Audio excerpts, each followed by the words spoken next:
We're squawking the vote in Atlanta this morning.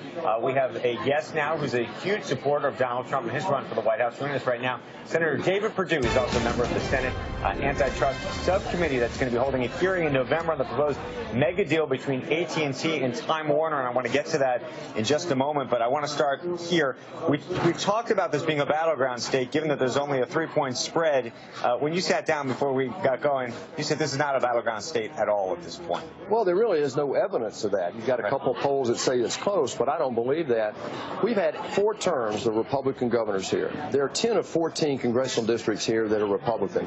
Every constitutional office in this state is Republican. We have 2 Republican senators.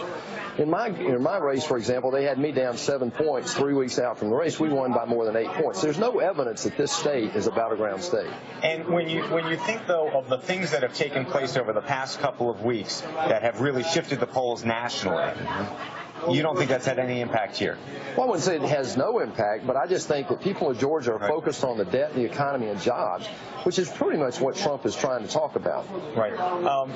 You used to be the CEO of Reebok, the Reebok athletic brands. Right. As you care about brands, when you heard the comments that Donald Trump made on that hot mic with Billy Bush a couple of weeks ago, what did you think? Well, look, this guy's no choir boy. But, you know, Winston Churchill was no choir boy either. Frankly, being an outsider in Washington, I think it's time we have somebody come to Washington to break through the establishment. Real change is going to have to come from the administration, and Hillary is basically promising a 3rd term of Barack Obama. So regardless of what this guy says, I think he'll come to Washington and affect change, which is really the reason I went there. When we were talking before we came on camera, you were talking about the polls and your own experience here with the polls. Do you think that you can extrapolate out and suggest that there's something else going on with the polls in this country? Well, I have to tell you, I'm not sure about that, but I've traveled extensively here in the last few months. I was in Wisconsin, Iowa, and Missouri just in the last 10 days. There's something going on out there. I don't know if he'll outperform the polls in every state, but I can tell you in some places I've been, he will. How do you feel about his comments that the election is rigged?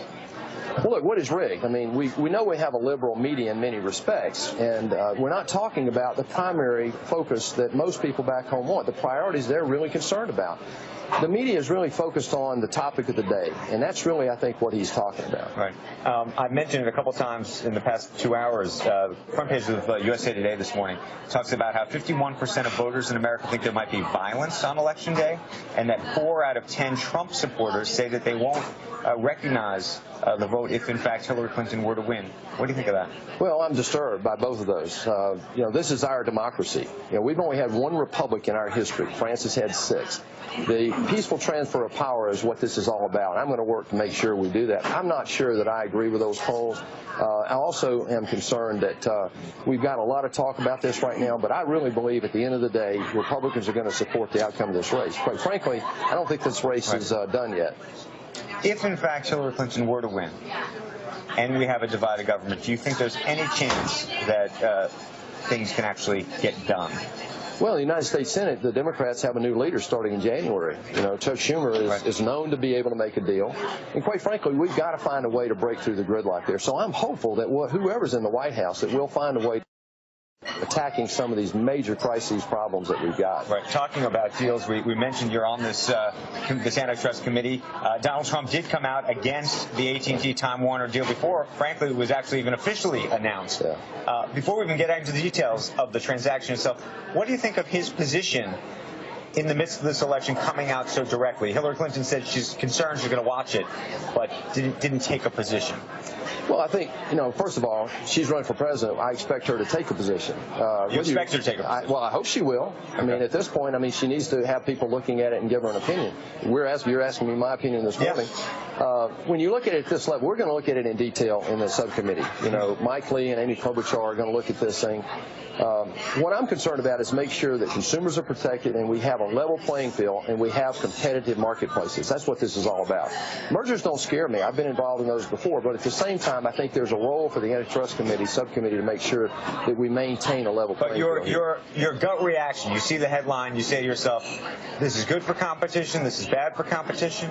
Well, when you see big names like that get together, it raises the question about, are you going to have competitive marketplaces? Look, America was built by small people, by small companies, and that's what you have to make sure they have a level playing field to compete with these big behemoths. Right. Isn't it, though, interesting? typically Republicans have been on the side of less regulation, right? Yeah. Allowing more deals to go through. So it was interesting to see Donald Trump take the position he has, and to some degree maybe the position you're taking, or no? But it's totally consistent with what he said all along. When he's talking about international trade or whatever, he's talking about a level playing field. He just wants to make sure that these guys don't come in and disturb that marketplace where everybody can compete. Right. Final question from me. I don't know if Joe back in the studio has got one for you, but TPP has been a singular issue in all of this. Where do you stand ultimately, given your history?